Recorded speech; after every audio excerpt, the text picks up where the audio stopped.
नमस्कार, स्वागत है आपका यूट्यूब के चैनल मेगा एडवाइज़र में। दोस्तों, जैसा कि आप देख पा रहे होंगे कि आईटीआर के ऑफिशियल वेबसाइट पे 2 जून से आईटीआर 1 और 5 जून से आईटीआर 4 का फॉर्म अवेलेबल हो चुका है। अगर आपके पास रिलेवेंट डॉक्यूमेंट है तो आप अपना आईटीआर 1 और 4 फाइल कर सकते हैं। वैसे तो इनकम टैक्स डिपार्टमेंट के साइट पे आपको आईटीआर 1 से लेकर आईटीआर 7 तक के फॉर्म अवेलेबल देखने को मिलेंगे, तो आपको इसमें से किसी एक का चुनाव करना होता है। आप अगर सैलरी पर्सन हो या फिर बिजनेसमैन हो तो आपको कौन सा फॉर्म चुनना चाहिए। कुछ लोग जो है एलआईसी एजेंट होते हैं, यूट्यूबर होते हैं, फ्रीलांसर से अपना इनकम अर्न करते हैं, या फिर बहुत सारे ऐसे अर्निंग सिस्टम होते हैं जिनके तहत आपको आईटीआर फाइल करना होता है। लेकिन आपको काफ़ी कन्फ्यूजन होता है कि आपको आईटीआर 1 से लेकर 7 के बीच में कौन सा आईटीआर आपको फाइल करना चाहिए, आपके लिए कौन सा सूटेबल है। तो इस वीडियो में दोस्तों हम आपको बताने वाले हैं आईटीआर 1 से लेकर 7 तक कौन कौन से लोग भर सकते हैं, किनके लिए कौन सा आईटीआर फॉर्म सूटेबल होगा। वहीं मैं आपको बता दूं कि अगर आपको आईटीआर 1 और आईटीआर 4 फाइल करना है तो आप मेरे चैनल को सब्सक्राइब कर लीजिए, बेल आइकन को भी प्रेस कर दीजिए ताकि मेरे वीडियो का नोटिफिकेशन आप तक पहुंच जाए।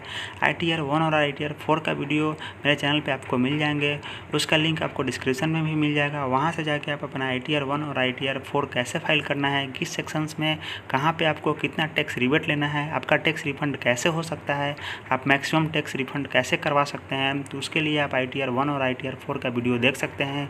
अगर आपको हमारा पेड सर्विस लेना है, अगर आपको अपना आईटीआर अगर हमारे थ्रू भरवाना है तो आप दिए हुए नंबर पर कांटेक्ट कर सकते हैं। लेकिन दोस्तों याद रखिए, यह पेड सर्विस के लिए है, तो आप दिए हुए नंबर पर कॉल करके आप अपना आईटीआर फाइल करवा सकते हैं। हम लीगल तरीके से आपका मैक्सिमम रिफंड देने के लिए प्रयास करेंगे।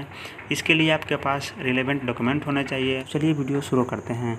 कि मैंने पहले ही बताया कि आईटीआर 1 से लेकर 7 तक 7 टोटल आईटीआर होते हैं, तो इसको अच्छी तरीके से समझने के लिए हम इसको 3 भाग में बांट के समझेंगे। सबसे पहला पार्ट आता है आईटीआर 1 और आईटीआर 2 का। यह दोस्तों सैलरी पर्सन के लिए होता है, इसको हम डिटेल्स में भी आगे देखेंगे। उसके बाद आईटीआर 3 और 4 जो है बिजनेस एंड प्रोफेशन से जिनका इनकम है उनके लिए होता है।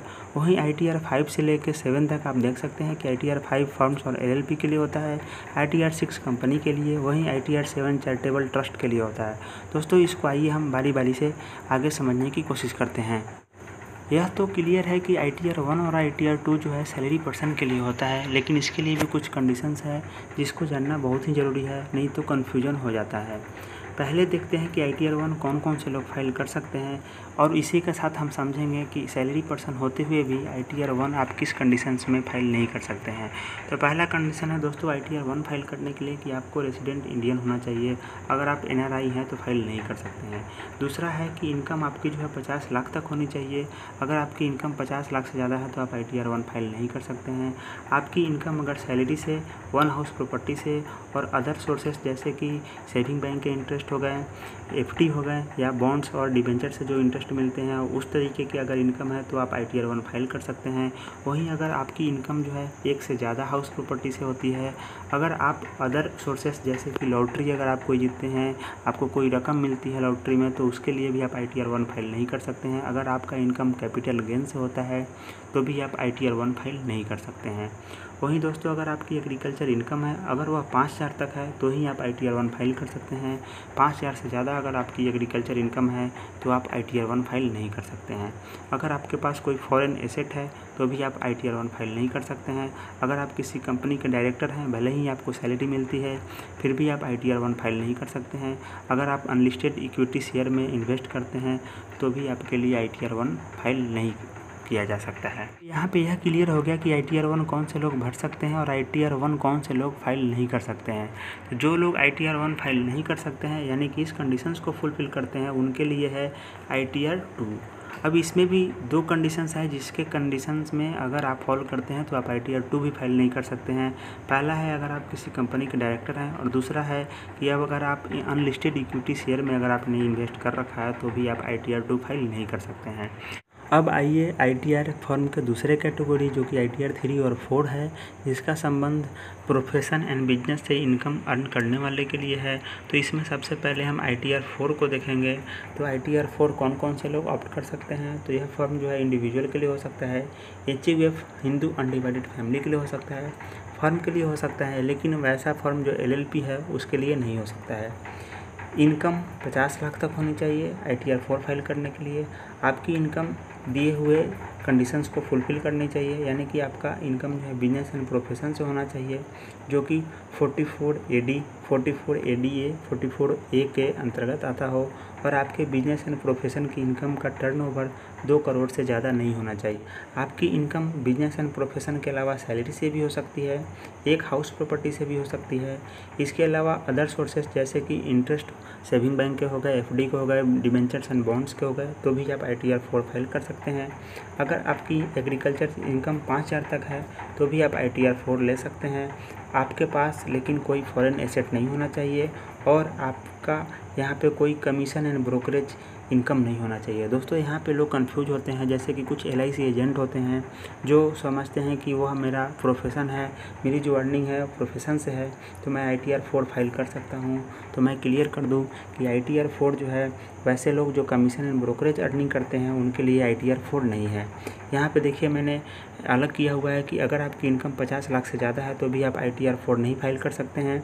आपकी इनकम का जो सोर्स है बिजनेस एंड प्रोफेशन से है, लेकिन टर्नओवर 2 करोड़ से ज़्यादा है तो भी आप ITR 4 नहीं फाइल कर सकते हैं। आपकी income more than 1 house property से है, अदर सोर्सेज जैसे कि लॉटरी से है, अगर आपने कोई लॉटरी विन कर रखा है, अगर आपकी एग्रीकल्चर इनकम 5,000 से है तो ऐसे कंडीशन में आप ITR 4 फाइल नहीं कर सकते हैं। अगर आपका फॉरेन में कोई एसेट है, अगर आपके जो इनकम है ब्रोकरेज से या कमीशन से आता है जैसे कि LIC एजेंट वगैरह हो गए, वो भी ITR 4 नहीं फाइल कर सकते हैं। अगर आप किसी कंपनी के डायरेक्टर हैं या फिर आप अनलिस्टेड इक्विटी शेयर में इन्वेस्ट किए हुए हैं तो भी आप ITR 4 फाइल नहीं कर सकते हैं। तो यह लोग ITR कौन से फर्म को चूज करेंगे, तो इनके लिए दोस्तों है ITR 3, यानी कि आप ऐसे बोल सकते हैं कि जो लोग ITR 4 फाइल नहीं कर सकते हैं उनके लिए ITR 3 ऑप्शन होता है। तो जो लोग बिजनेस एंड प्रोफेशन में होते हुए भी इस कंडीशंस को फुलफिल नहीं कर पाते हैं, यानी कि ITR 4 ऑप्ट नहीं कर पा रहे हैं, तो उनके लिए ITR 3 है। अब यहाँ पे आपको ये भी क्लियर हो गया होगा कि यूट्यूबर जो है जितने भी हैं वो ITR 4 को फाइल कर सकते हैं, लेकिन उनका अगर मेजर इनकम है तो यहाँ पे मैं एक चीज़ आपको क्लियर कर दूँ कि अगर आपका इनकम बिजनेस एंड प्रोफेशन से है, अगर आप बैलेंस शीट मेंटेन नहीं करते हैं, आपके पास कोई खाता बही या फिर डेली वेज का जो भी इनकम या टर्नओवर है उसका डिटेल्स अगर आपके पास नहीं है तो भी आप ITR 4 फाइल कर सकते हैं। लेकिन इसमें जो कंडीशंस है आपका टर्नओवर 2 करोड़ से ज़्यादा नहीं होना चाहिए। इसमें क्या होता है दोस्तों, मैं थोड़ा सा आपको यहाँ पर बता दूँ कि इसमें आप लिमिटेड इनकम पे आपको जो है 6% या 8% इनकम शो करना पड़ता है, और प्रोफेशन में आपको 50% इनकम शो करना पड़ता है। तो वैसे छोटे मोटे बिजनेस या प्रोफेशन वाले लोग जिनका टर्नओवर 2 करोड़ से कम है उनके लिए ITR 4 है। इसे अगर ज़्यादा है या फिर आप 6% या फिर 8% से कम इनकम शो करते हैं तो इसके लिए ऑडिट कराना होता है, तो इसके लिए आपको ITR 3 फाइल करना होगा। तो ITR 5 का संबंध जो है फर्म से है, LLP से है। LLP मतलब लिमिटेड लिएबिलिटी ऑफ पार्टनरशिप, यानी कि वैसा फर्म वैसा बिजनेस जो पार्टनरशिप में हो उनके लिए ITR 5 होता है। उसके बाद ITR 6 जो है कंपनी वालों के लिए होता है, वहीं ITR 7 जो चैरिटेबल ट्रस्ट होते हैं उनके लिए होता है। तो आपने ITR 1 से लेकर 7 तक के फॉर्म चूज करने के लिए जितने भी डाउट है वो क्लियर कर चुके होंगे। अगर फिर भी कोई डाउट है तो उसको आप कमेंट में बताइए, मैं उसको क्लियर करने का हर समय प्रयास करूँगा। तो चलिए मिलते हैं अगले वीडियो में, तब तक के लिए बाय बाय, टेक केयर, धन्यवाद।